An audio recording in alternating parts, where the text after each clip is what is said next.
I invite you to connect with the Voices of the Bible as we explore one of the most magnificent passages ever written about who Jesus is. On this fourth Sunday of Advent, during the longest night of the year, John's Gospel opens not with shepherds or angels, but with a cosmic declaration that reshapes everything we think we know about light, life, and God. The Apostle John didn't write a typical biography of Jesus. He wrote something more like theology in story form. While Matthew traces Jesus' family tree and Luke tells about the birth in Bethlehem, John zooms all the way out. He starts before creation itself, before time had a name, before darkness knew what light was. He's answering the biggest question anyone can ask. Who is this person we call Jesus? John wrote his gospel around 90 AD, decades after Jesus walked the earth. By this time, the early church was wrestling with huge questions. Some people said Jesus was just a great teacher. Others claimed he was a spiritual being who only seemed human. John knew the church needed clarity, so he opened with a prologue that functions like a key. Once you understand these opening verses, everything else in his gospel makes sense. In the beginning was the Word, and the Word was with God, and the Word was God. John immediately echoes Genesis. In the beginning, God created. But now he reveals something Genesis only hints at. Before God spoke creation into existence, the Word already existed. This Word wasn't just sound or communication. This Word was a person in relationship with God and simultaneously was God. John's describing what theologians would later call the Trinity, but he's doing it through the lens of relationship and creativity. Everything came into being through the Word, and without the Word, nothing came into being.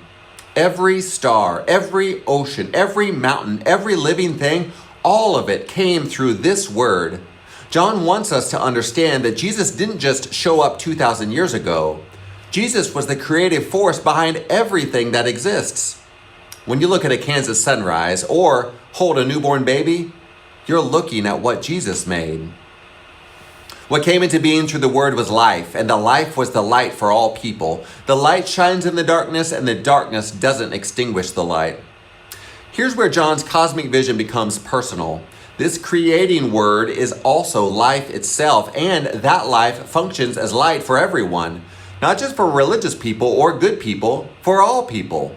And this light has a remarkable quality. Darkness can't overcome it. Darkness can surround it, oppose it, rage against it, but darkness cannot put out this light.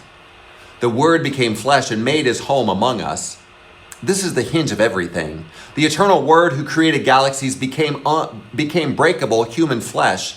The Greek word John uses means to pitch a tent or tabernacle. Remember how God's glory filled the wilderness tabernacle? Now that glory takes up residence in human skin. God doesn't stay at cosmic distance. God moves into the neighborhood. We have seen his glory like that of a father's only son, full of grace and truth. John and the other disciples witnessed this glory firsthand, not the blinding light kind of glory, the grace and truth kind, the kind that welcomes outcasts and challenges hypocrites, the kind that weeps at graves and celebrates at weddings, the kind that washes feet and forgives executioners.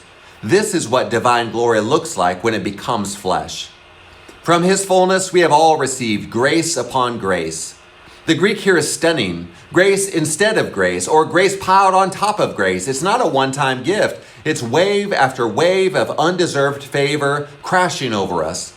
Every time you think you've received all the grace there is, another wave comes. So what does this cosmic, poetic, theological masterpiece mean for you today? First, it means you're not alone in your darkness. Whatever shadows you're walking through right now, the light hasn't abandoned you.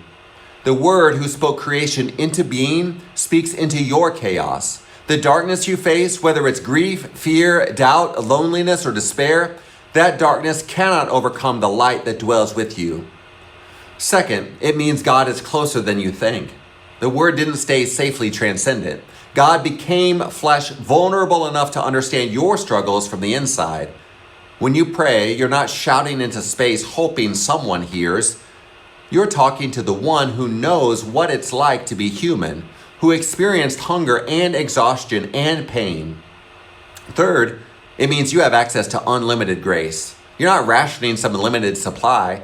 Grace upon grace keeps coming, wave after wave. When you fail, more grace. When you doubt, more grace. When you're tired of trying, more grace. This is who God is, the one whose fullness never runs dry. As we approach Christmas, we celebrate the astounding truth that the light of the world arrived in a manger. The Word became flesh not just to visit, but to dwell among us permanently.